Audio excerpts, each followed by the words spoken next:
Shalom, brothers and sisters. So it is still an ongoing controversy about the opening of the Olympics Games, what we've reported on that we saw with that whole Last Supper, which they themselves even acknowledged is that. Then they changed their tune and said, no, it wasn't. It was just this gathering of the gods and Dionysus, which in itself is even another bigger show of exactly the evil that is behind the Olympics.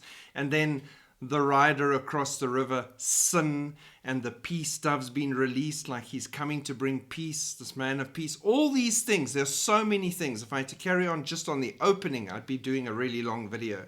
But now, they finally, after all this controversy and everything and chaos that's erupted, even amongst Christian circles about how we should or should not respond to these things, now they have the closing. And the golden voyager at the Olympics closing ceremony, igniting satanic speculation.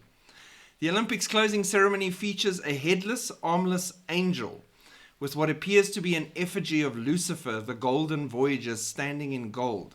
This is the most fitting end to one of the most demonic and satanic Olympic productions in history. It's absolutely ridiculous. So this headless angel is representative of victory, and it's all tied up with pagan religion. It's no surprise that it's the 33rd Olympic Games in Paris. So 33, look into it, Google it, dive into it. It's a rabbit hole, very connected with the occult, the 33rd degree Freemasons and so on. They know that it's Lucifer that they're worshipping. It was dedicated, this closing ceremony, to apparently the rebirth of Lucifer, the light bringer of enlightenment.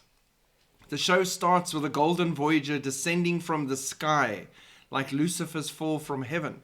Strange, how we can make these connections, because they obviously mean these connections.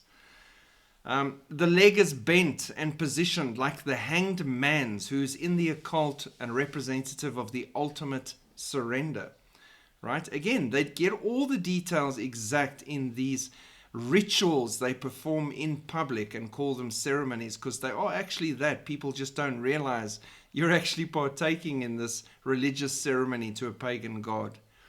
Next, Lucifer rises from the gray ashes, represented in the show by a glowing orange-black grand piano, suspended in mid-air, rising from the ground. He had timbrels and pipes inside him when he was created. Again, it's one of the things about Lucifer, and here we have this grand piano. With it, a player rises dressed in black feathers, just like a fallen angel.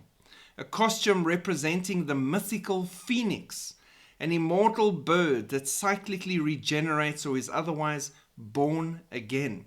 Then, by no coincidence, a French band named Phoenix performs. Now, they like to use the phoenix, the flaming bird, in the occult for many reasons. But one of the interesting things is a few years ago on The Economist, I think, magazine, they showed the money system going up in flames and a phoenix rising.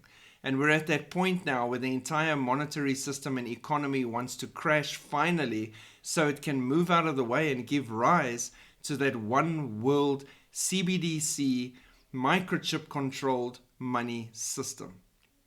And here we see them using the phoenix. The spectacle then ended with Tom Cruise jumping from the stage in Paris to a clip of him skydiving into Hollywood, right? Oh my word, Hollywood. Handing over the games to LA, the 2028 host city, the City of Angels. So, City of Angels, Hollywood always representing themselves and calling themselves Babylon, and all these fallen angels for Lucifer with the City of Angels for 2028. Interesting. There's so many connections if you just bother to look and open your eyes. Why must they go so deep into mythology, pagan religions, mocking the Bible, making connections to our book of Revelation and so forth in these ceremonies? Shortly after the Golden Voyager descended onto the stadium, they also sang the song Hymn to Apollo at the closing ceremony, right? Hymn to Apollo. Now, I'm not going to give you the words. It's satanic. You can go and Google it for yourself, read it. I would advise you to if you want to get more information. It is ridiculous that they sang this as part of this closing ceremony as this figure came. In the lyrics of the hymn to Apollo, written by Andrew Lang, go check him out too, Apollo is called Lord of the Bow and Prince of the Silver Bow. There's a prince coming, this prince that will be the Antichrist, the Lord of the Bow and Prince of the Silver Bow. Takes me to Revelation 6 verse 2. And I saw and behold a white horse, and he that sat on him had a bow, and a crown was given unto him, and he went forth conquering and to conquer. It is a conquering bow that he brings. And then Revelation 9:11 also says they had a king over them, which is the angel of the bottomless pit, whose name in Hebrew tongue is Abaddon, but in the Greek tongue Apollyon. Right? So we have all these things. He comes with a bow. They sing a song to him with this bow. And this bow again is a weak imitation of what God has. God has the rainbow, which is his war bow, which he's used once before and flooded the world, and then turned that bow around and put it in the sky to remind us that he'd never do that again with water.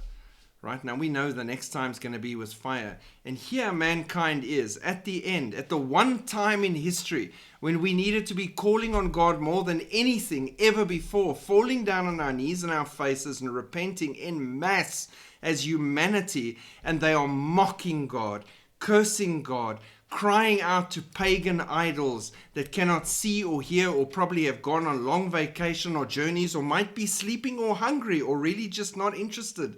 But these are the things that they call on in this time. Why? Because it is a time of darkness and evil and deception and lies.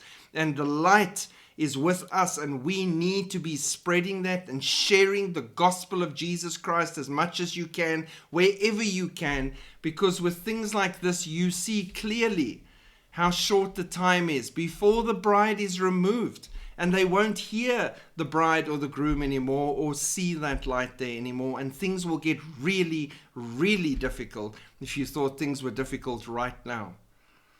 It is insane how celebratory they are in their rituals towards evil and Lucifer right now in public, and the world celebrates its own destruction that is right in front of it. Pray for the lost. Pray for your friends. Reach out to everyone that you can reach out to. Do what you can to make sure that we reach as many as we can, that the Holy Spirit works in their lives while we are still here. We are still here because there is still work to be done. But be assured, we are leaving so soon. Shalom.